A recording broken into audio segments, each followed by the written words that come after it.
Good morning. It is Friday, February 22nd, 2019, and this is the morning ruck march with Sergeant Woodard and Gus. We left out here. Gus got me up at about 3:21 or so this morning, and still have to have a conversation with him about the appropriate time to wake me up. But we got up, slammed down a couple mugs of coffee, got number 3 right here, and we headed out. And the rain started to come down at about the mile-and-a-half mark. Well, you're too far out, just turn around and go back, so you just keep on going. So, and the way I figure it, I'm gonna already be soaked with sweat anyways, so why not keep on going? And Gus is kind of bouncing around in the back, trying to dry himself off on the towels that I have in the back seat, and he's probably going to end up making himself a nest so that he can lay down while I'm getting this posted. But I didn't do the morning ruck march with Sergeant Woodard and Gus yesterday because I had some regular family morning business to do. I am the household spoon, which for those of you that don't know that term, I'm the cook. So I had to go ahead and get breakfast and breakfast made for the family, and then a couple or just one lunch for school squared away. And so I didn't get out and do it yesterday. Yesterday was kind of a busy day to begin with, so I didn't get it in. But Gus, of course, made sure that I was up bright and early this morning so that we can go out and do our thing. And he's showing his love right now. Yeah, Sergeant Woodard loves his private Gus. Smile and wave, boy, smile and wave. Or just sit down, come on. Anyways, a couple days ago on a Wednesday, there were 3 topics that I was going to approach. 2 of them I did. One was about proper gear, reflective gear to wear when walking, running, or rucking in limited visibility areas. And I'm sorry, I forgot what the other one was. I'm sure someone will remind me in the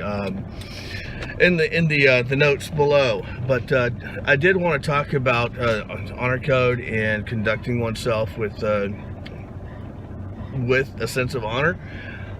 For those of us that came up a certain way, either through military families or through the military or whatever, we are raised with an honor code. And simply put, it was, I will not lie, cheat, or steal, and I will not tolerate those that do.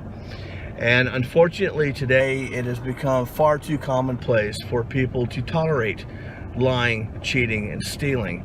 And I think we need to get back, first of all, hold ourselves a lot more accountable. How do we conduct ourselves? Do we lie, cheat, and steal? I'm not talking about lying as far as the a white lie to, does this look bad on me, or do you like my eyebrows, or whatever. That's not the point. The point is, do you lie to get ahead? Do you cheat to get ahead?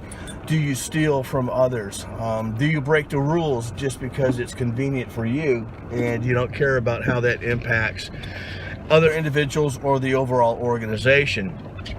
So that's what I'm pointing to as far as a code of honor. Conduct yourself with extreme dignity. I'm going to give a great example. My grandfather, his name was Colonel Roscoe Bonham. And for those that grew up in Texas, the Bonham name. And yes, we're of that same line as James Butler Bonham. We descended through his brother. He was a young cavalryman. He rode with Blackjack Pershing on the punitive expedition into Mexico after Pancho Villa made his raids across the border. He served as an officer in the Philippine Scouts, which is one of the last mounted cavalry units in the U.S. Army. One of them, not the last one. I think the 124th Cav was actually the last mounted cavalry unit out there, Texas National Guard. And that was during World War II. But grandfather was captured by the Japanese on Corregidor. He was stationed in the Philippines during the 20s and 30s and all the way up to the beginning of the war. And he was captured after General Wainwright moved everybody to Corregidor, the Rock. Some of you have seen that famous picture of the Aggies doing their final muster on Corregidor before it fell. And my grandfather, though not an Aggie, was there, and he loved A&M, and he's the reason I ended up going there.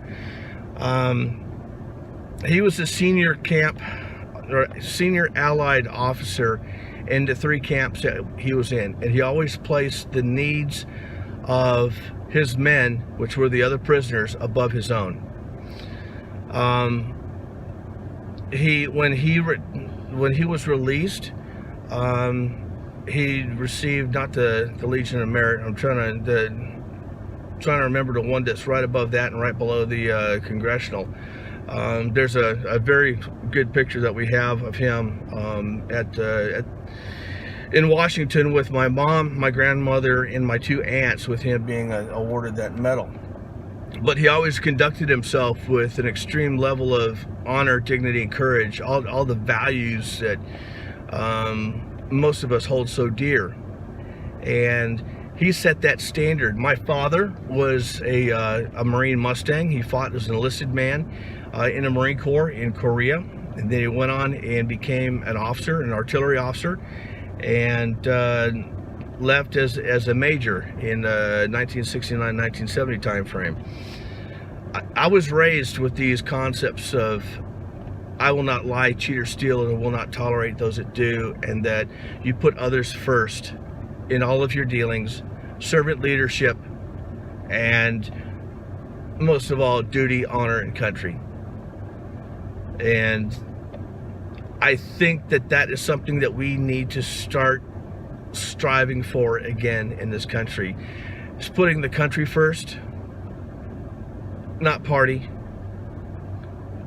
or whatever group that you belong to. The country comes first, because we are all in this boat together.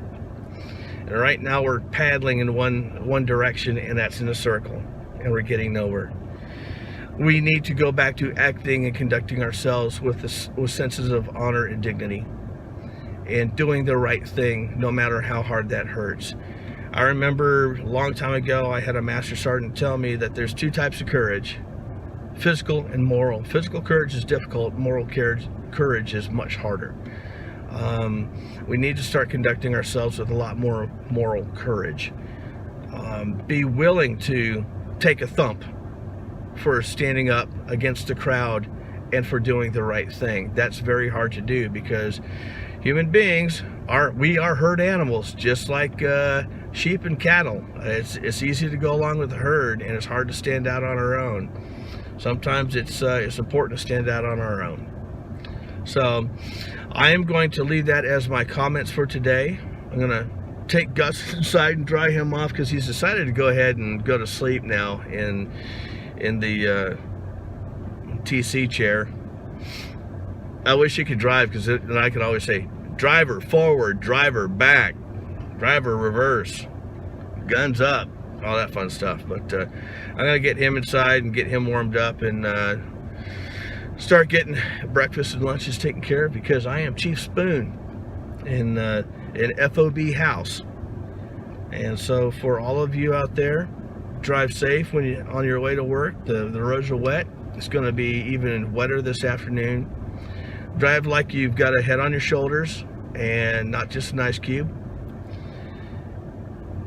Take care of each other, love each other, conduct yourselves with a sense of honor and dignity in all of your actions. And for those in leadership positions, think about that very hard. Put your people first. And I would say probably keep an eye out for the margin commentary from Ranger Bowen, because he always puts in some great addendums that I leave out, and I greatly appreciate that. So, on behalf of a snoring Private Gus, this is Sergeant Woodard, my 3rd cup of coffee, and we are going to be out. So remember, as you go into this day, relentless forward motion. Sergeant Woodard, Private Gus, we're out.